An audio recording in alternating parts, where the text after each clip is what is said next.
Assalamu alaikum, amis du monde, gens de bien, Abou Bakr, l'esprit libre. J'espère que tout le monde se porte bien, qu'Allah fasse qu'il soit ainsi. Aujourd'hui, avant de vous faire part de l'anecdote que j'ai opté de vous faire part aujourd'hui, avant de vous faire part de cette proposition, je tenais en premier à vous remercier, vous les téléspectateurs et les auditeurs qui nous écoutez de près ou bien de loin et qui jusqu'à présent nous encouragent et aussi donc par les marques, comme je le dis souvent, par les marques de j'aime que vous faites et aussi par l'abonnement que vous faites sur notre chaîne. Je vous remercie vivement et en plus, après ces remerciements, je tenais aussi à féliciter les Lions de la Teranga qui ont permis tout simplement au Sénégal d'être délivré, comme je le dis souvent, d'un sort qui depuis lors continue à faire ses effets. Mais nous remercions le Seigneur, donc Alhamdulillah, d'avoir pour une première fois remporté la Coupe d'Afrique et l'amener au Sénégal et vivre un moment de joie, donc que chaque personne dans la société a pu vivre. Alors aujourd'hui, je vais, comme la fois passée, vous partager une autre anecdote, une anecdote qui va tout simplement nous permettre de mieux comprendre ce que nous appelons cette nécessité tout simplement de libérer son esprit, de son impact par rapport à notre condition, l'impact aussi ou bien l'impact de l'état de notre esprit par rapport nous à notre avancement, à notre développement personnel, intellectuel et aussi notre développement par rapport aux relations que nous entretenons avec nos semblables. Donc l'histoire aujourd'hui, il s'agissait d'un homme qui était proche de son roi et ce dernier entretenait toujours des pensées positives dans n'importe quelle situation. Il répondait à chaque fois qu'on lui annonce une nouvelle positive ou négative, il répondait toujours par c'est ce qui est mieux, ou bien c'est ce qui est bon, ou bien c'est ce qui est beaucoup plus avantageux pour véritablement la personne qui a subi cette nouvelle, bien qui a subi cette circonstance. Un homme tout simplement qui se montrait optimiste, toujours dans ses relations, dans ses comportements, dans ses façons de penser. Il essayait tout simplement de nourrir tout simplement cet état d'esprit optimiste, de sorte que à chaque fois qu'on lui demandait ou bien qu'on lui annonçait une nouvelle, il répondait par c'est ce qui est mieux ou bien c'est ce qui est bien. Alors un jour, le roi eut un accident et était blessé à l'oreille qui s'était déformé et cicatrisé. Quand on annonça à l'homme optimiste de l'accident du roi, il répondit de façon naturelle à ses principes que c'est ce qui est mieux et que c'est ce qui est bon pour lui. Et quand le roi était mis au courant de la réponse de son serviteur sur son accident, il donna l'ordre, après s'être agacé, après s'être frustré, après avoir tout simplement eu ce sentiment de mépris par rapport tout simplement par rapport au comportement de son serviteur, il ordonna ou bien il donna l'ordre qu'il soit emprisonné.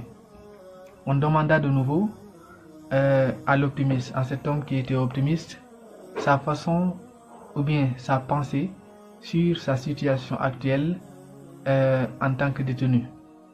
Et pour ne pas surprendre personne, donc cet homme optimiste a aussi répondu en disant que c'est ce qui est bien et c'est ce qui est mieux aussi pour moi.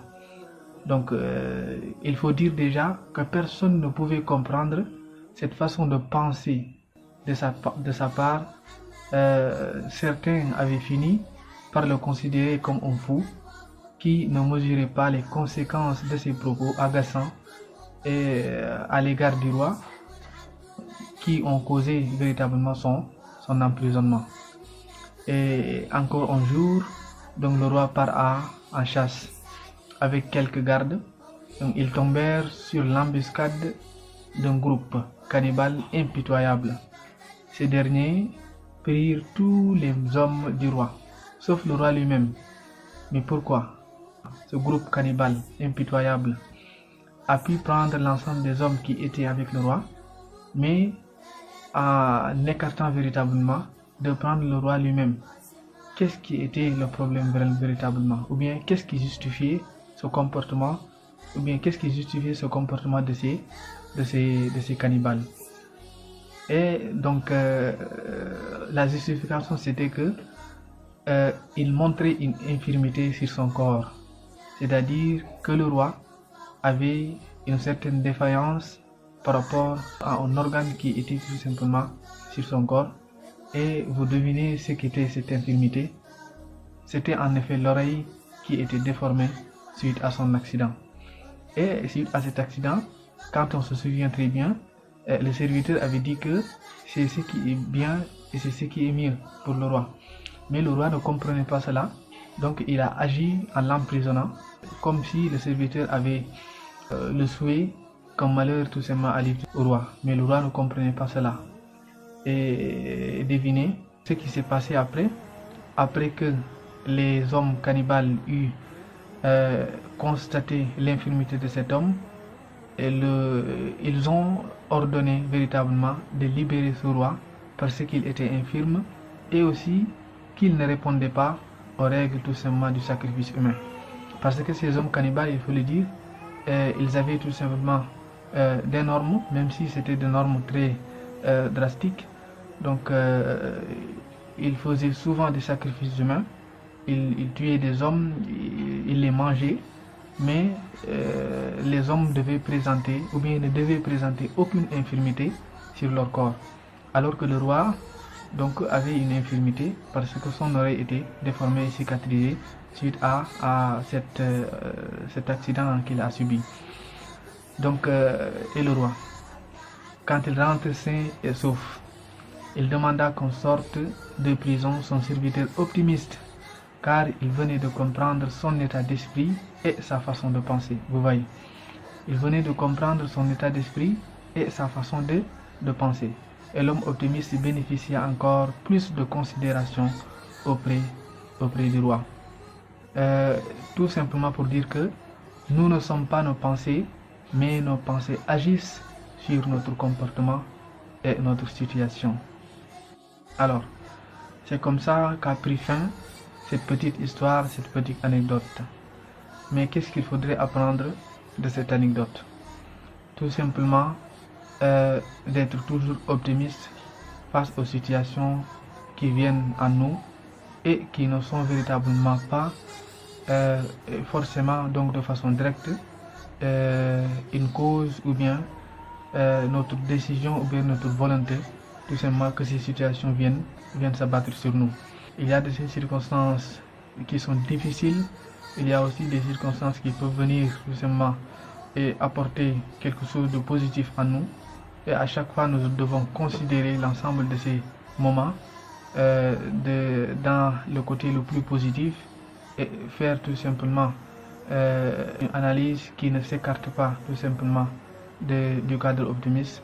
Ne pas considérer cela comme une défaite, ne pas regretter, ne pas aussi avoir à mépriser d'avoir subi ces moments difficiles, mais considérer que ce sont des situations qui sont involontaires en nous, même s'il y a de ces situations qui peuvent nous arriver et qui ne nous étaient pas volontaires, mais qu'on a eu tout simplement à provoquer, même si on ne le connaît pas.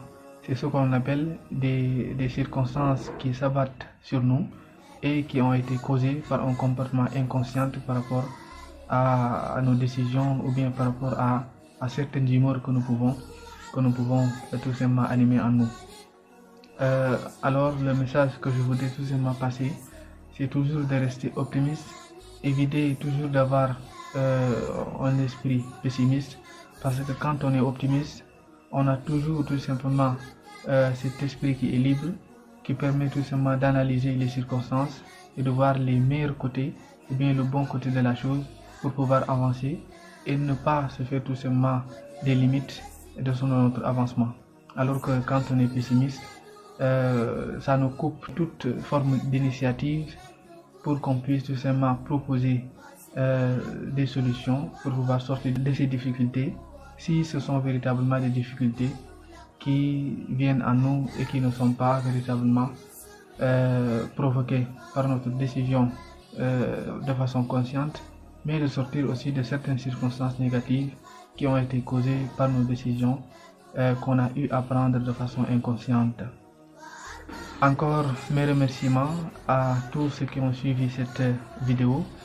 Je vous remercie vivement d'avoir toujours le temps de nous suivre, de nous encourager aussi à produire beaucoup plus de vidéos dans ce sens pour pouvoir arriver tout simplement à cet idéal toujours recherché qui est le bonheur, ou bien de vivre de façon libre sans pour être conditionné par aucun principe, aucune idée ou bien aucune émotion donc qui peut sembler véritablement conditionner notre vie ou bien dicter tout simplement nos comportements par rapport à nos relations entre les gens, mais aussi par rapport à notre relation avec nous-mêmes. Alors, j'invite aussi ceux qui nous suivent et qui jusqu'à présent ne sont pas encore abonnés, donc je vous invite à vous abonner. Je remercie aussi ceux qui sont déjà abonnés, donc ça nous ferait encore plaisir que vous mettez tout simplement vos commentaires ou bien vos suggestions en bas afin de nous permettre de savoir sur quoi et sur quelle thématique, sur quelle conception nous pourrons tout simplement revenir pour partager avec vous véritablement ce que nous avons comme idéal et ce que nous recherchons comme idéal et que nous croyons véritablement percer quelques éléments qui pourraient nous permettre d'arriver à cet objectif. Sur ce, je vous dis à la prochaine. Salam alaikum wa rahmatullah.